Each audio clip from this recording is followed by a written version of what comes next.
जालौन के ग्राम सिहारी दाऊदपुर में बृजलाल याज्ञिक के आवास पर बीते दिनों से चल रही श्रीमद् भागवत कथा का हवन पूजन के उपरांत समापन हुआ।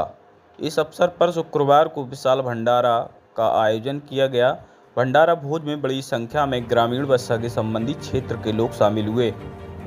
सभी भक्तों ने भंडारा ग्रहण किया। कथा वाचक पंडित राघव जी पाठक ने बताया कि ग्राम सिहारी के लोग और कथा आयोजक याज्ञिक परिवार बड़े श्रद्धालु हैं। बीते 7 दिनों में भागवत कथा में आए सभी कथा प्रेमियों का अपार प्रेम मिला, जिसके हम बहुत आभारी हैं। व्यास जी उन्हें सदा उन्नति व प्रसन्नता रखने की आशीर्वाद दिया।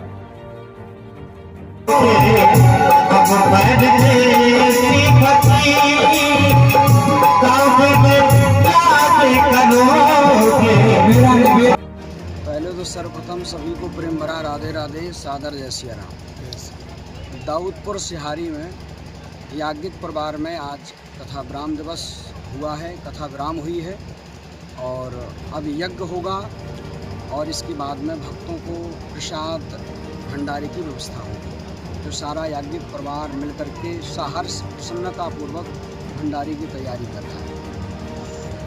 महाराज, कथा क्यों सुननी चाहिए लोगों को, इससे क्या लाभ होता है उनके जीवन में? कथा हमें इसलिए सुननी चाहिए कि हम जीवन के नैतिक मूल्यों को समझ सकें। हमें जीवन को कैसे जीना है, माता के साथ, भाई के साथ, पुत्र के साथ, पत्नी के साथ, संसार के साथ हमें कैसा व्यवहार रखना चाहिए, ये हमें कथा से पता चलता है। कथा से हम भगवान तक पहुंच सकते हैं, कथा से हम जीवन के महत्व को समझ सकते हैं। इसलिए कथा बहुत आवश्यक है। कि भक्तों के लिए कोई ऐसा श्लोक हो जिससे उनके जीवन में कुछ बदलाव आए, कुछ ऐसा कुछ कहना चाहें? भागवत जी में एक श्लोक है, यत् फलम नास्ति तपसा ना योगेन समाधना तत्फलम लभते सम्यक कलौ केशव कीर्तनात्। जो फल बड़े बड़े यज्ञ, व्रतदान आदि से प्राप्त हो या ना हो, कोई गारंटी नहीं है, लेकिन तत्फलम लभते सम्यक कलौ केशव कीर्तनात्। वो फल कलयुग में केशव का कीर्तन करने से प्राप्त हो जाते हैं।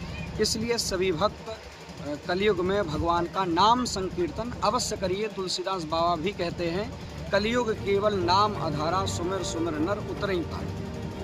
और 7 दिन हो गए, मैंने देखा है कि आप जब घी चल रहा था तो आपकी आंखें नम थी, लोग भी यहाँ बड़े नम आंखों से थे। तो क्या कहना चाहेंगे, कैसा प्यार मिला आपको 7 दिन में, क्या बदलाव हुआ?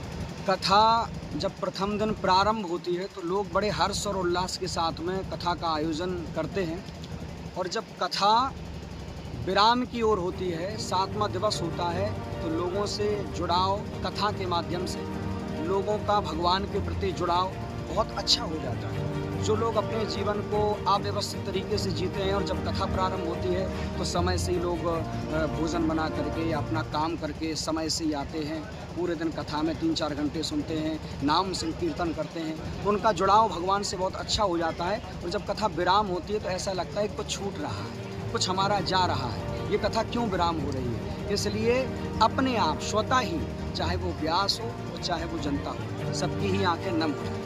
सिहारी वालों के लिए क्या कहना चाहते हैं? याज्ञिक परिवार है, उन्होंने कराया है, तो क्या कहना चाहेंगे आप इन लोगों के लिए, क्या आशीर्वाद देना चाहेंगे? याज्ञिक परिवार को बहुत बहुत साधुवाद है और बहुत बहुत हम भगवान से प्रार्थना करते हैं, भागवत भगवान से प्रार्थना करते हैं कि याज्ञिक परिवार के जीवन में हमेशा खुशियाँ बनी रहें।